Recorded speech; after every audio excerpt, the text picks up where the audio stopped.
E agora é mais conhecido como maior defensor de Barrabás do Brasil. Rapaz, o homem já me começa colocando nas tretas. Cara, teve um corte Deus. que saiu daqui. Nossa, mas uma explicação tão massa sobre Barrabás, muito boa, cara. E algumas pessoas interpretaram, o João Cláudio está defendendo o Barrabás. Gente, daqui a pouco nós vamos falar sobre isso. Vambora. Mas João Cláudio Rufino no Santo Flor, bem-vindo. Obrigado, tamo junto mais uma vez, é sempre muito bom estar aqui. É uma experiência muito legal da gente compartilhar conhecimento, falar de espiritualidade, não é? Enfim, e é muito bom. Falar e hoje é o seguinte, nossa temática é as características ou curiosidades da Semana Santa do ponto de vista bíblico.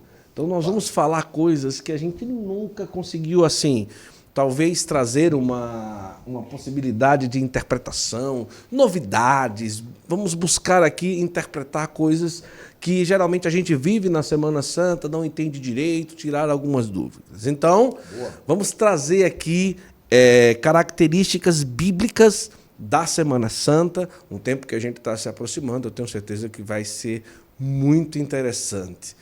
Cara, mas vamos começar com isso, cara. Bora. Como que foi essa questão do Barrabás? Eu vou tentar lembrar, eu vou tentar trazer o que eu lembro, né? Eu lembro que você dizia que o Barrabás, ele não era meio que um ladrão, mas um revolucionário. Eu lembro bem sobre isso. Exato, né, e tal, né? A linha foi essa. A linha foi essa. E aonde que a linha saiu que o pessoal, algumas pessoas, claro, chegaram, o João Cláudio está defendendo o Barrabás? Como que foi? Isso. Bom, primeiro que aqueles que disseram isso não são católicos. Né? Entendi. Isso é muito importante dizer. Não são católicos? Não são, a maior parte. Maioria. Porque, gente, é o seguinte, o vídeo viralizou de uma forma... Milhões de views. Milhões. Então, assim, gente de todo tipo ficou assistindo, comentando, muitos e muitos positivamente, e outros entenderam que eu estava defendendo o Barrabás. Dá para acreditar nisso? Vamos abrir a igreja do Barrabás, né? Olha o corte aí. Gente, não estou defendendo o Barrabás, tá? Outra pessoa comentou dizendo que eu estava com uma visão antissemita. Nada a ver também. Jesus era judeu. Os discípulos primeiros de Jesus eram judeus também, então não tem nada de antissemitismo e tal. Mas vamos lá. Eu acho que é importante até porque faz parte da temática, não é? Nós vamos vivenciar isso agora na Semana Santa. É o seguinte, eu vou pormenorizar, né, a argumentação e mostrar isso para as pessoas. O que acontece, pessoal? Se a gente abrir a Bíblia lá em Marcos, no capítulo 15, tá? Lá se inicia, a partir do versículo 1, um momento em que Jesus está diante de Pilatos. Ele está ali e no versículo 6 é dito assim: por ocasião da festa, ele lhe soltava um preso que pedissem. Aí vem o versículo 7, olha que interessante. Ora, havia um chamado Barrabás. Gente, primeiro é importante entender isso aqui, ó. Barrabás é um termo formado por dois outros termos. Não é o nome do cara. Então, aí que está. É muito possivelmente um nome que se dá para ele como título messiânico. Isso. Entendi. No aramaico, bar significa filho. Abá, pai. Bar-abá, Barrabás. Ok? Certo. Daí vem esse título. Que ele mesmo se deu, esse título, talvez. Ou outros colocaram, ou era o nome dele mesmo, Tá, beleza. porque candidatos a Messias, tá? Olha só, podiam receber esse tipo de nomenclatura. Por exemplo, muitos anos depois de Jesus, um que faz uma revolta contra o Império Romano é chamado de Bar Corba. Bar, já falei, filho, Corba, estrela. Filho da estrela. Por quê? Por causa da profecia de Balaão, tá? que surgiria uma estrela, isso é ligado à figura do Messias, à figura daquele que vem para reinar. Então, por isso, Bar Korba, tá? Era o nome dele? Não sabemos. Pode ser um título, um apelido, mas é uma designação messiânica. Agora, o que eu acho que é importante todos entenderem é o que é o Messias. Porque, na verdade, o que a gente tem na cabeça sobre o termo Messias, às vezes é muito distorcido, tá? Vamos lá. O termo Messias, Guto, vem do hebraico Mashiach. A gente aportuguesou isso e ficou Messias. Qual é o significado dessa palavra? Ungido. Só isso. Quando o texto hebraico é traduzido para o grego, como é que fica? Mashiach, do hebraico no grego, Christos. Daí a gente aportuguesou e virou Cristo. Ponto. Esse era um título dado no Antigo Testamento aos reis.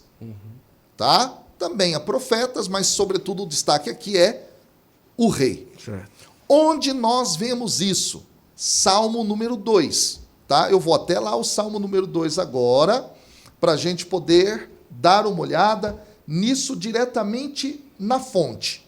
Tá? O que acontece? Esse salmo era rezado e cantado no ato de derramar o óleo sobre a cabeça do rei. É o ato da unção, certo, tornando-o ungido. E em dado momento, o texto vai dizer justamente assim no versículo 2, né?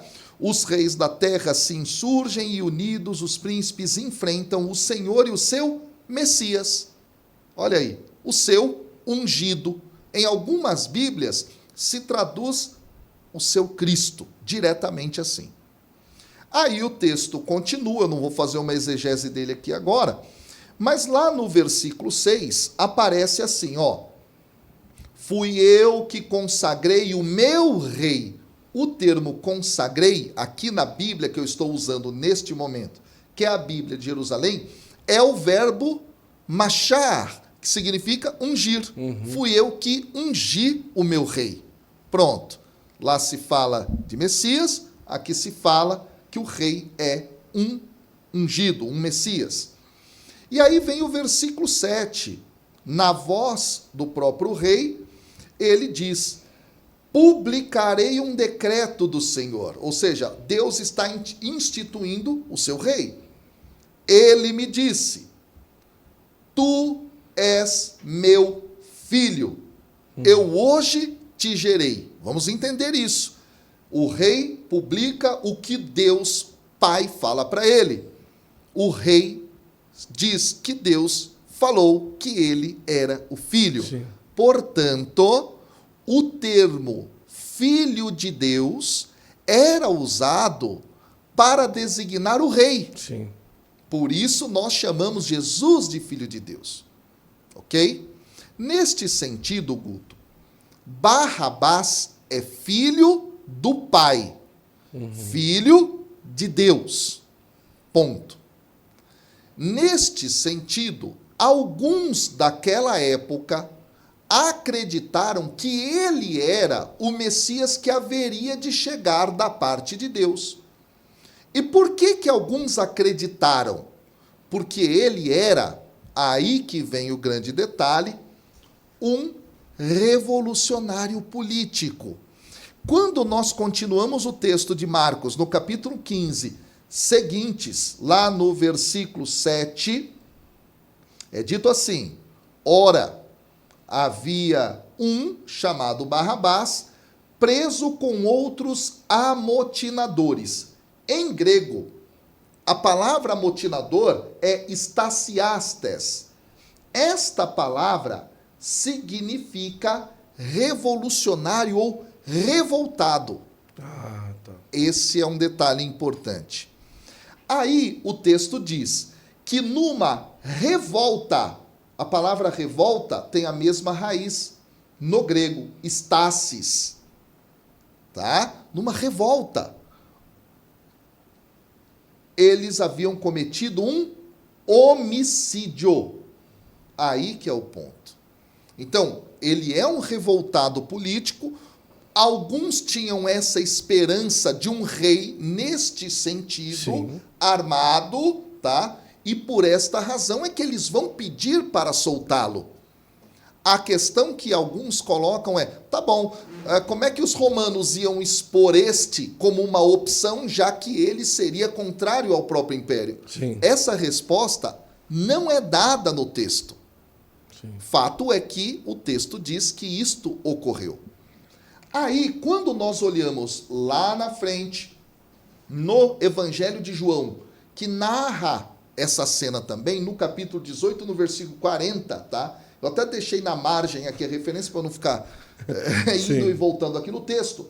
Lá ele é chamado de lestes, que também é uma palavra que, além de ladrão criminoso, também é designação daqueles que são revoltados políticos, que faziam pilhagem, que roubavam em vista de ter mantimentos ou dinheiro, coisas para a revolução que eles estavam pensando.